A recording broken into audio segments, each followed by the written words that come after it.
Welcome to the RAS Project, episode 93, a conversation about life, entrepreneurship, personal development, family, tech, and marketing. My name is Ivan Temelkov, and I'm your host. And joining me this morning is also my amazing sidekick, Courtenay Turner. Good morning, Courtenay. How are you? Good morning. I'm all right. How are you doing? I'm doing good. It's Friday. I can't believe this has been a crazy week, hasn't it?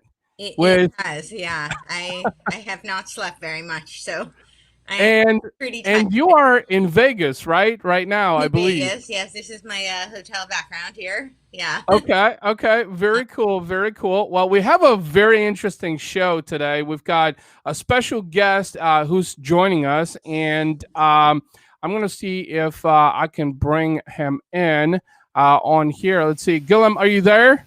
Hello. Yes, I'm here.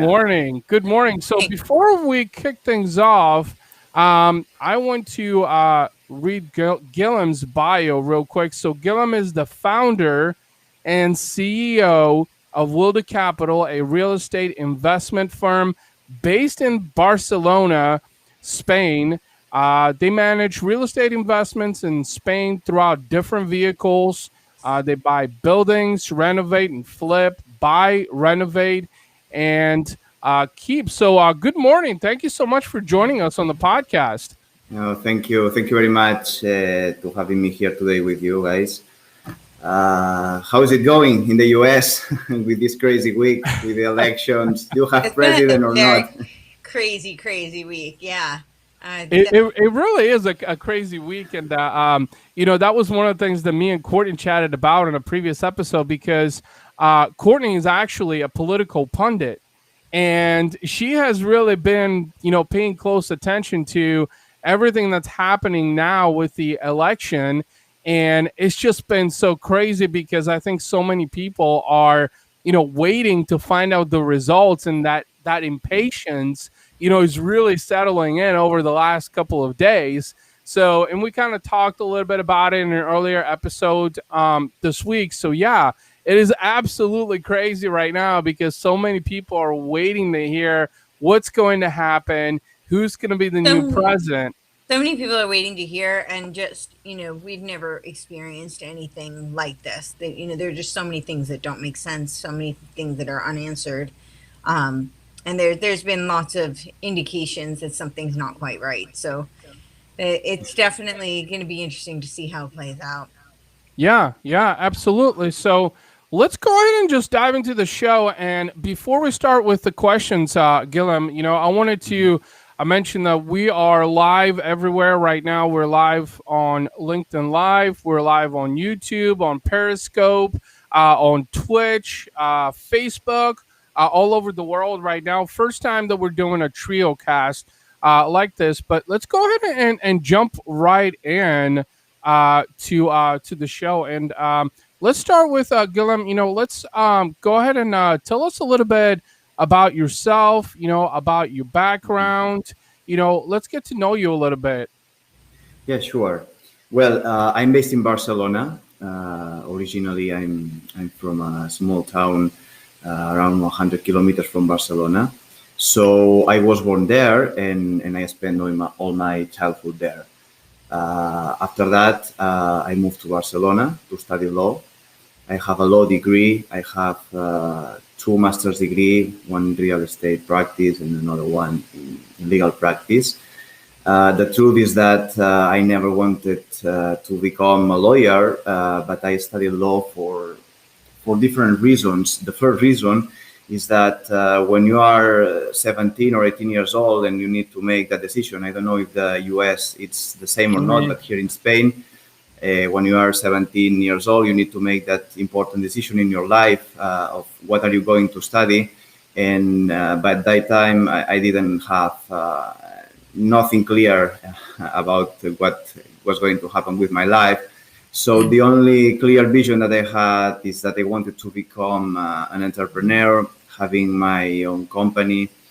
And I thought that probably the best studies that I could learn was the law, because the law is giving me a lot of knowledge and a general vision of how the society works.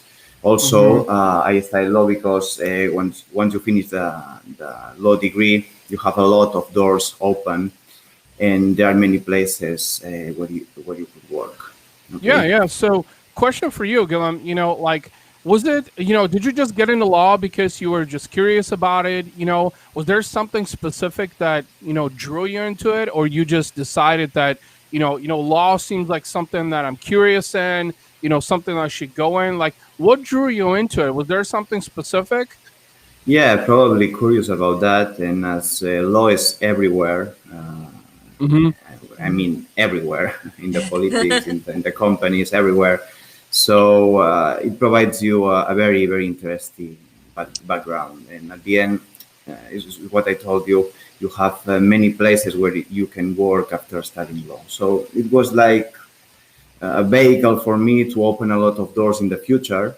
But definitely, I didn't study law to just become a lawyer or to make I something just related to law.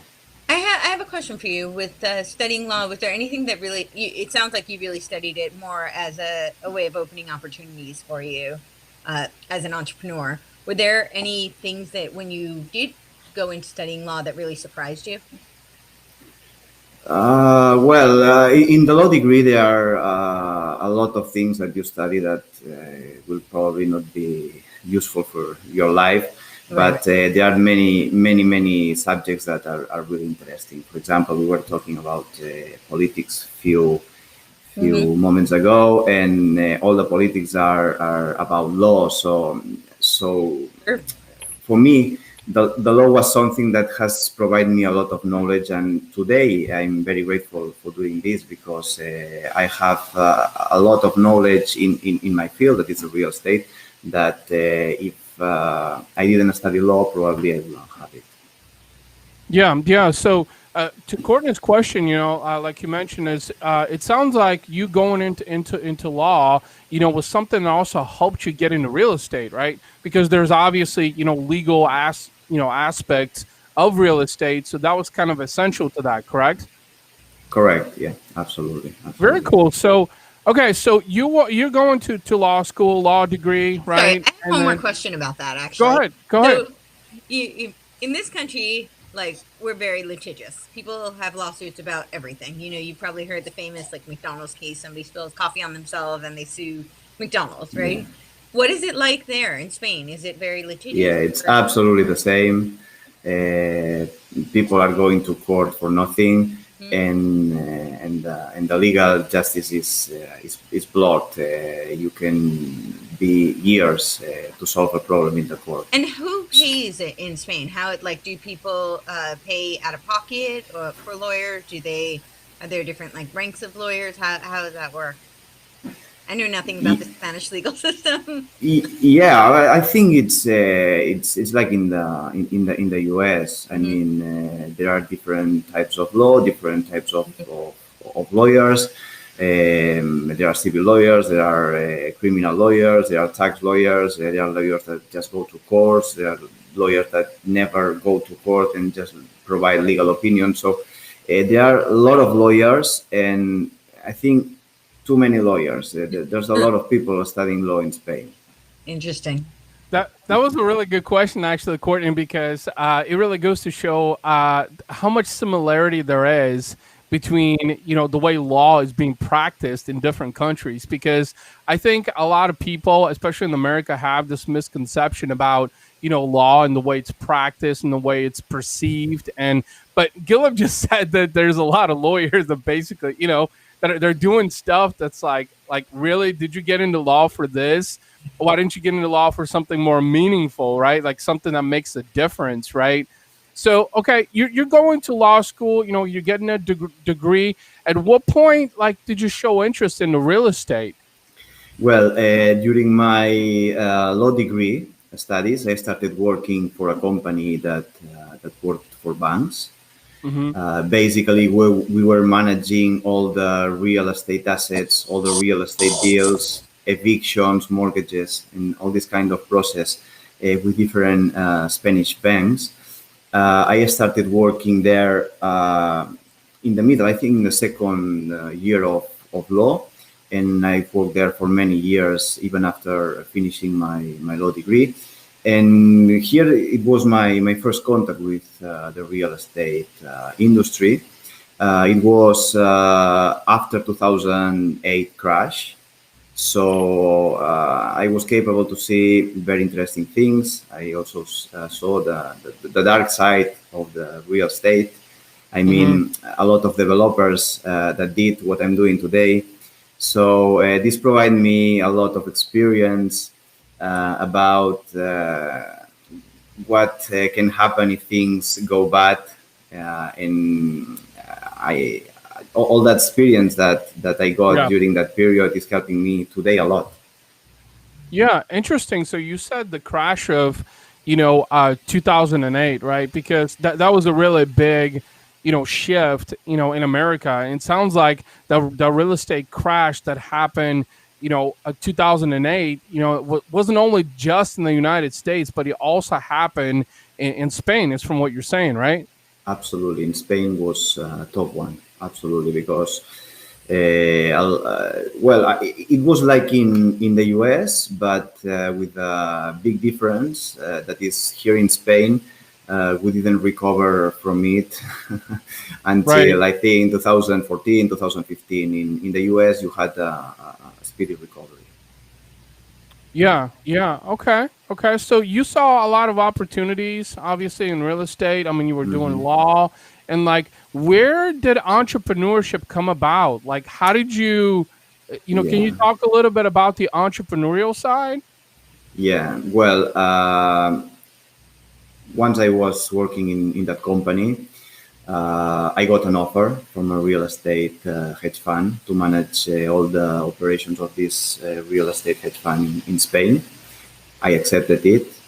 I worked for them during 3 years, but since I was 17 years old, I've tried to create many companies and to make many business. Hmm. No one of them worked. That's the truth. Yeah. But Usually how that goes. Yeah.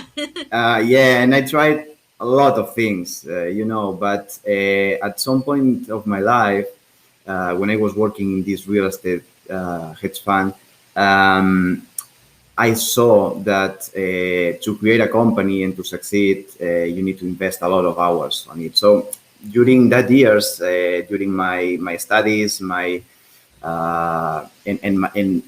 working on my job, Hmm.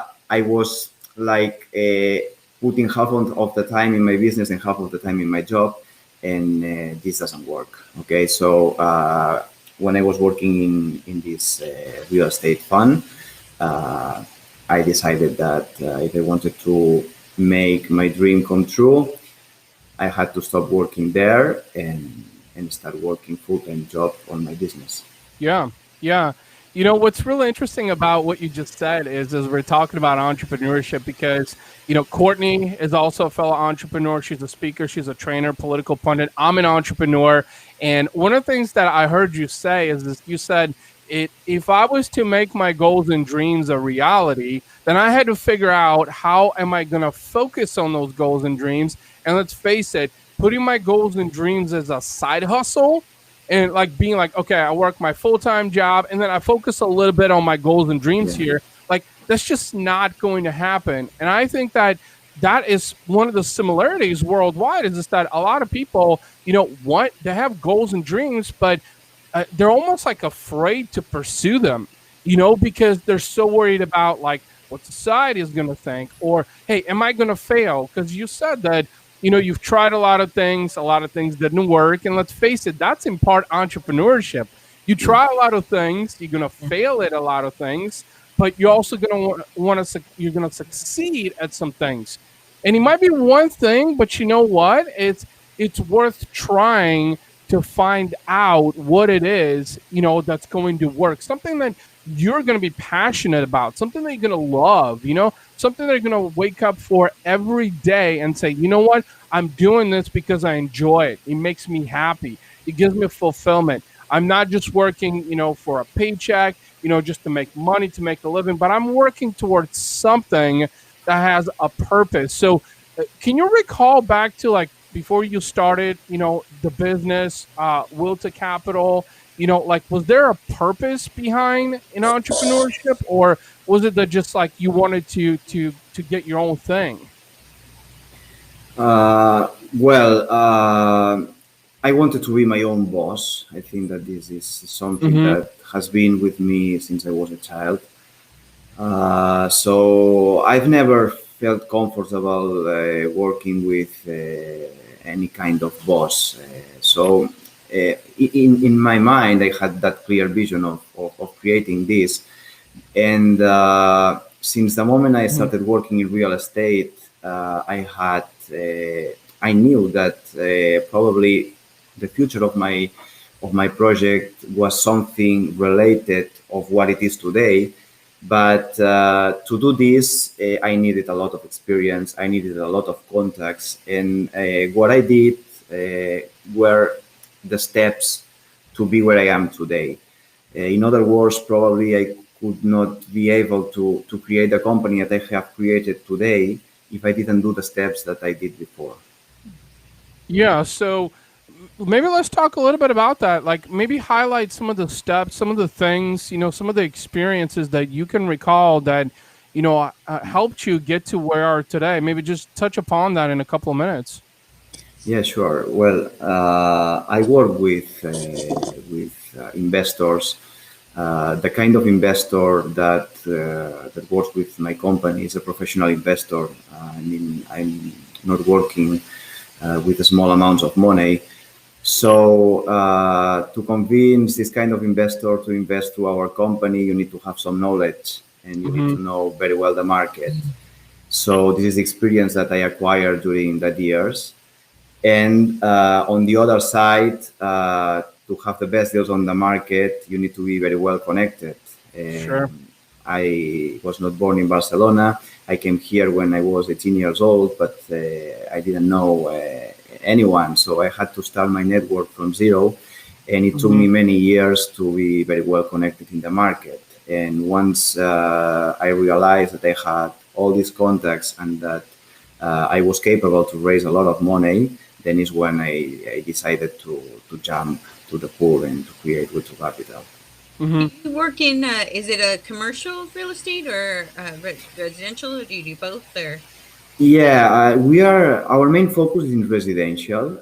Right now we are building, I think, be- around 70 to 75 apartments, okay. all them in Barcelona's top locations. Mhm. Uh, we buy buildings, we buy plots, we develop it, and then we sell the units. We also own a hotel and buildings with touristic apartments Sure. and some retail, but our main focus is in residential and everything related to touristic. How was it when you were first starting out? You were saying in the beginning, it's hard to get investors to invest a lot of money. I've experienced this. I was an actress and a Yeah, producer, and absolutely. trying to raise money for film is really, really difficult. Real estate has a much stronger track record in terms of presenting an ROI, whereas, it's still, at guesstimates, obviously, nothing is you don't have a crystal ball, but it feels more secure to people. Whereas film, is really just projections. So I remember that was a real struggle. So I'm curious, when you were first starting out, like what was the game changer for you? Was that a very long road in trying to get investors, or did that happen very quickly for you? And what do you think attributed to your success? Yeah, to be honest with you, it was very fast. Okay, as you said, and I completely agree with you. It's easier to find investors to invest in real estate than in any other things because you can touch the real estate, and at the Tangible. end, you can see it, and at the end. The deals that I am proposing to my investors are buildings in the best areas of Barcelona. So Yeah. in the worst case scenario, they are not going to lose money. Okay, it's my job to find these good deals, but also these low risk deals. That's Hmm. why for me, it's never easy to raise money, but I did it very fast. Well, I think one thing that I wanted to mention, as you were talking about that it's easier. You said it's easier to get people to invest into real estate than anything else, simply because I think the ROI is such exponential in real estate. And when you look at all other industries, I mean, regardless of what part in the world you live in, they're far more saturated. Technology, retail, these are all very saturated, right? Even online and e-commerce, all of that is saturated. But when you look at real estate, it seems to have the biggest payout. And let's face it, you're in Barcelona. Barcelona is a prime location, in the world, and you're building properties in some of the top locations, which obviously is going to help bring, a lot of prominent foot traffic, right? So I think those investors realize that okay, I'm going to invest into this, and I'm going to, double, triple, quadruple my investment. What I want to talk about, and I want to hear your thoughts on this, is obviously we're in the midst of this pandemic, COVID-19, 6+ months, into it. How is that affecting the Spanish real estate market? Like, what are you seeing?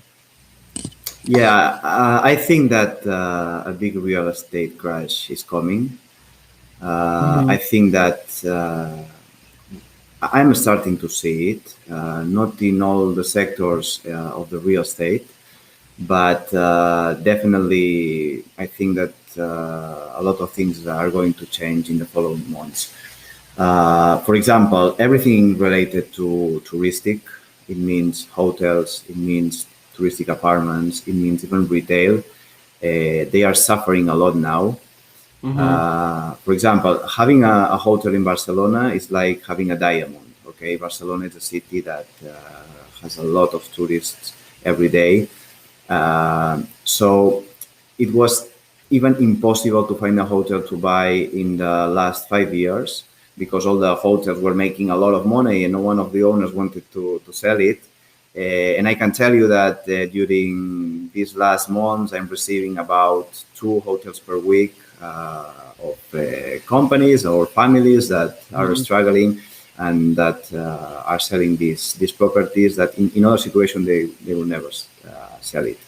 So hotels, touristic apartments, and also that retails in that areas that had this influence of people from other countries working there, they are also in troubles. Another story is, for example, the offices. Offices, I think that will have a big, the COVID will have a big impact on them because now people is starting to work from home. I don't know if the US it's happening the same or not, but here in Spain, the companies are realizing with Zoom and with all this stuff that maybe they don't need all that surface for their offices, and maybe 1,000 square meters is too much, and that 500 square meters now is enough.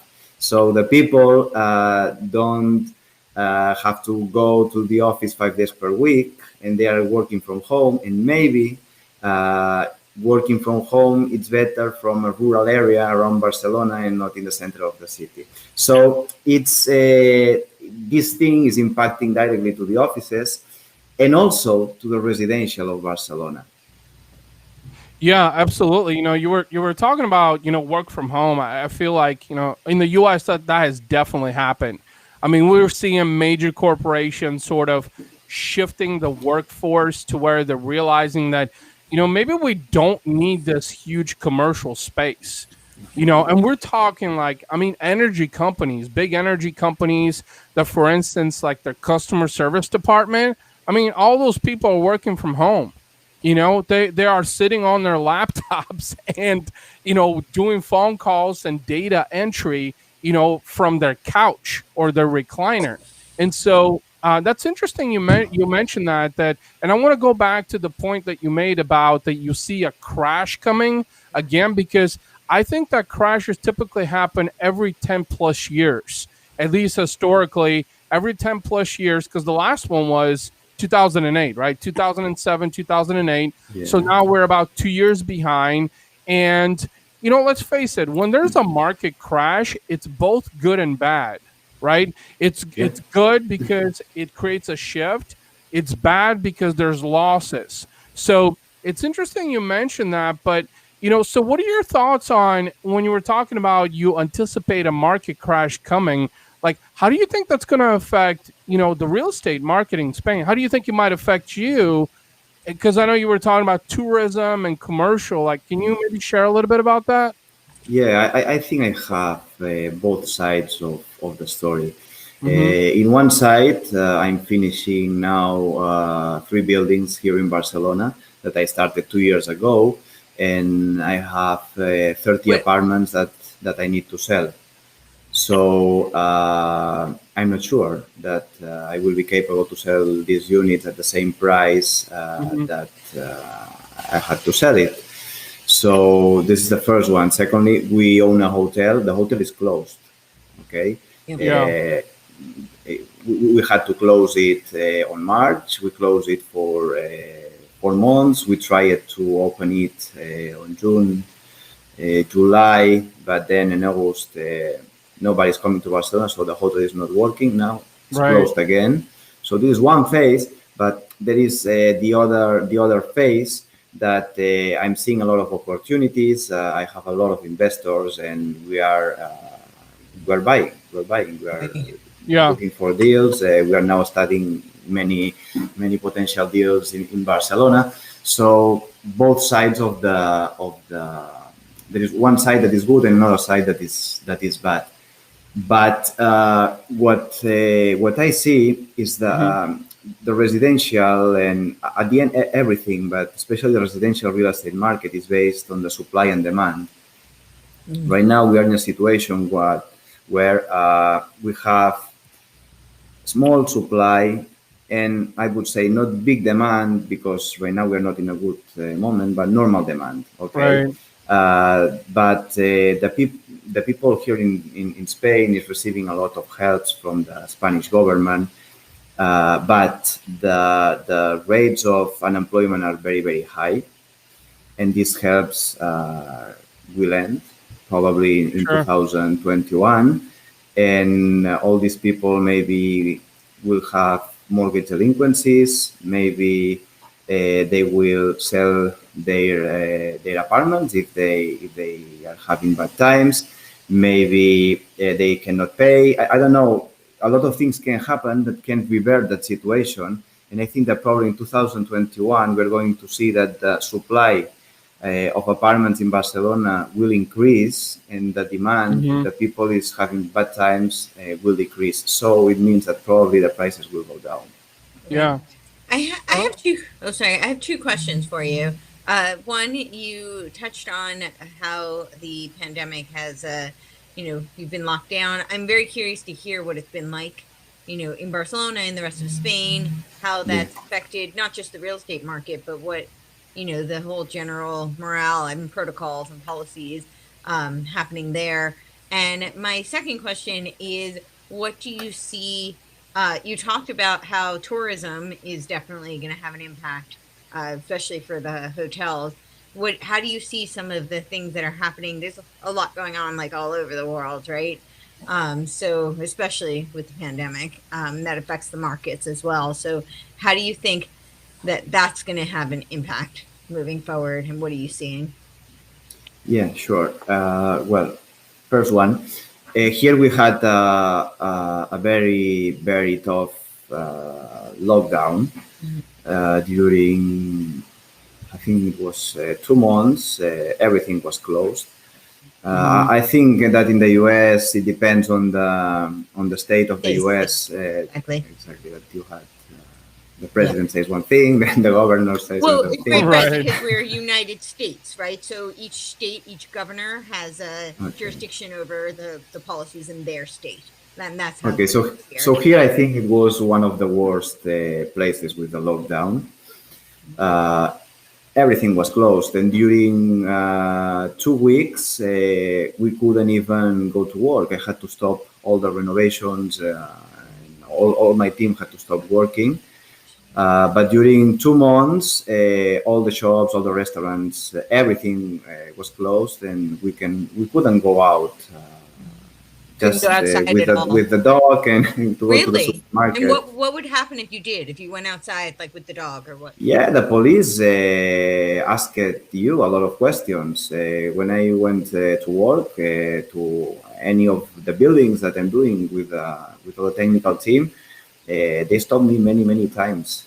Oh, I could do that because the law allowed that, but they asked me a lot of things, and I know a lot of people that had fines to wow. go out when they. That's crazy because and that was a really good question by Courtney actually because I think during COVID ever since I don't know it was late March maybe beginning of April when it really kind of commenced here in the United States and then it kind of really progressed is like a lot of people are wondering like and not just in the real estate market but like how is it affecting the rest of the world like do we have it bad here in the United States because too many people are wondering what you just said from what Courtney was mentioning that there's a lot of questions, right? Like I mean, you go into to your buildings, just going about your He day, said he went to and go then walk his dog.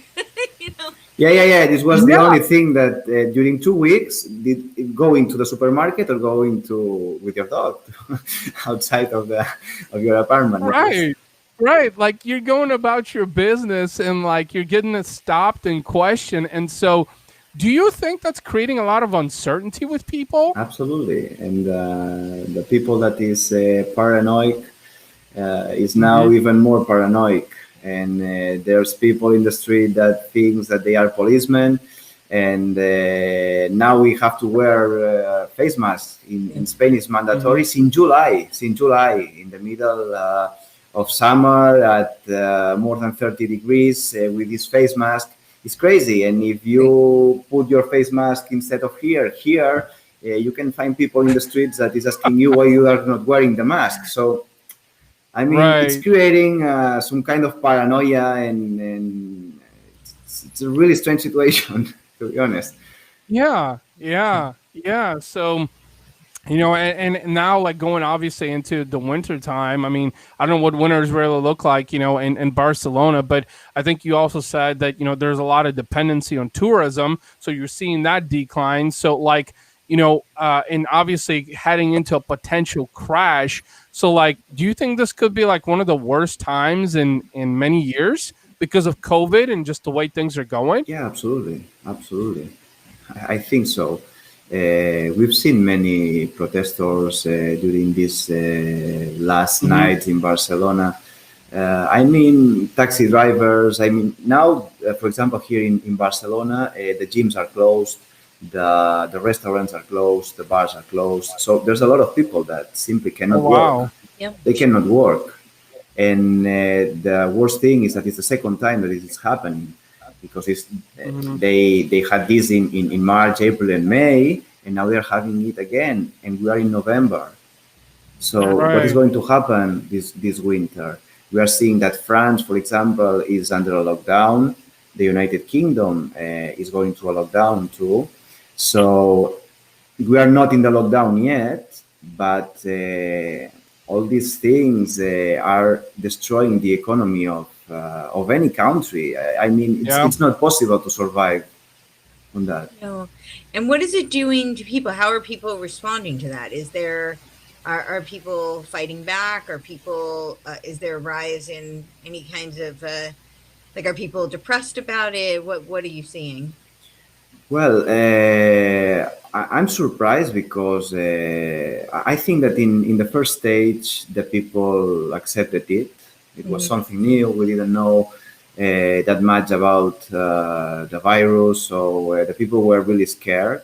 Right. In this second stage, I think it's different. I think that people are starting to realize that they need to work, they need to bring money to their Right. homes, and that's why we've seen a lot of clashes with the police, with many protesters, uh, because at the end they are people that they own gyms or they are working.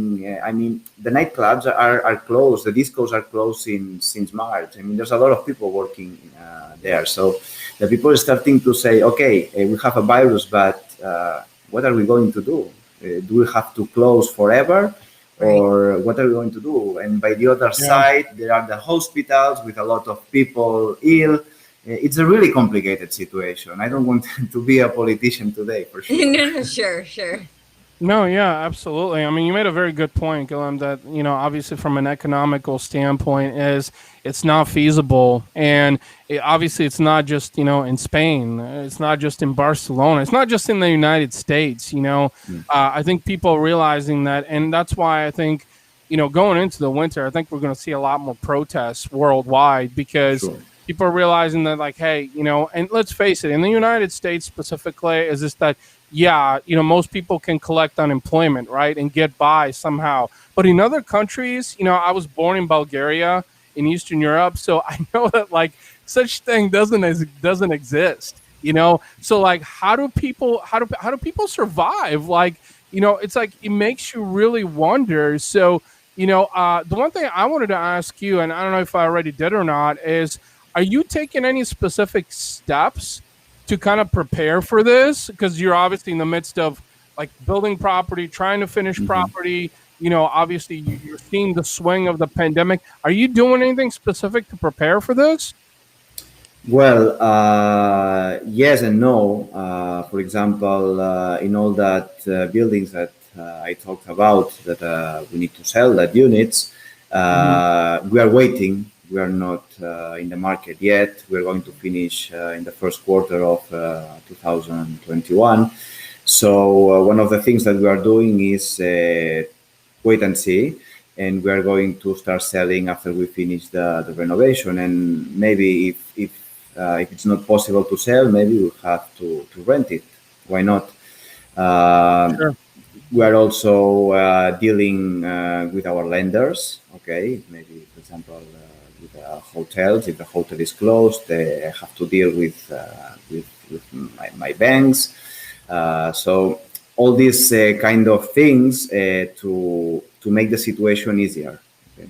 Yeah, yeah. So you're definitely taking some steps, to prepare, Yeah, sure. and I think that's definitely important because it sounds like we're heading into turbulent times, and Sure. that's gonna affect the entire world. Let's face it. I think, a lot of people, at least in the United States, and with the election, obviously this being, such an important election, is just that.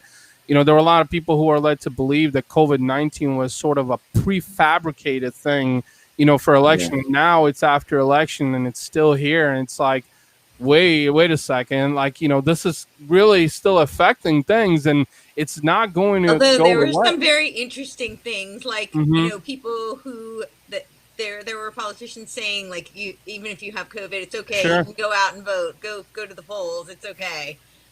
So yeah, no, I don't think anybody denies the reality or the existence of the virus, but it's a lot more what Gillen's talking about. It's about the policies around it that if there is a virus, there's a virus, and obviously things need to be there are precautions that need to be taken, and as we learn more, those should ideally shift to accommodate the knowledge that we have. Yeah. But you can't take a blanket kind of draconian approach to something that you and keep perpetuating it when you now have information that has changed. In the beginning, as you were saying, we didn't know. In the beginning, Exactly. it could have been like the bubonic plague, and or something that was just that deadly and that pervasive. And Hmm. it's not that I don't think anybody undermines that there is the existence of the virus. I just think that we now know it's not quite what we originally thought it was, and we don't want to make it so that the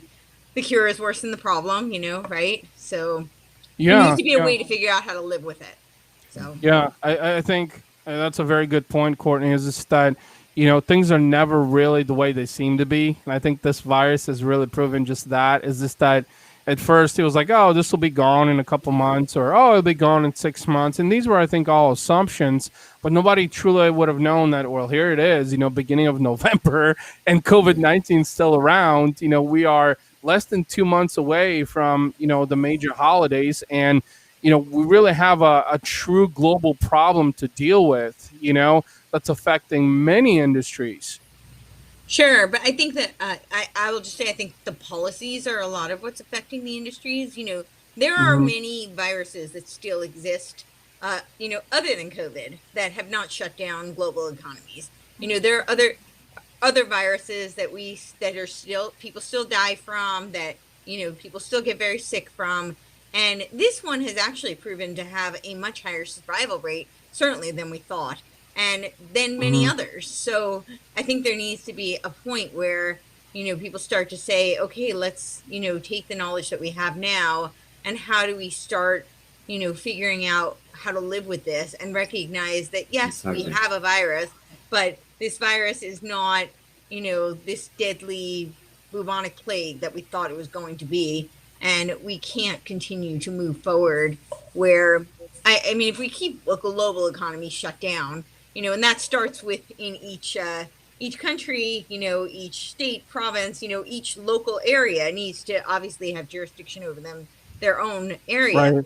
Right. But we can't just continue, I don't think, to have people, because then people will die, and not just of the virus, of the reaction to the virus, So, exactly.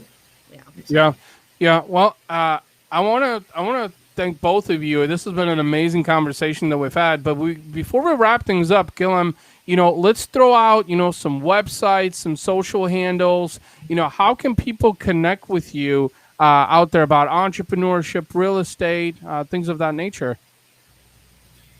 Well, I'm not in social media. The only place where I am is in LinkedIn.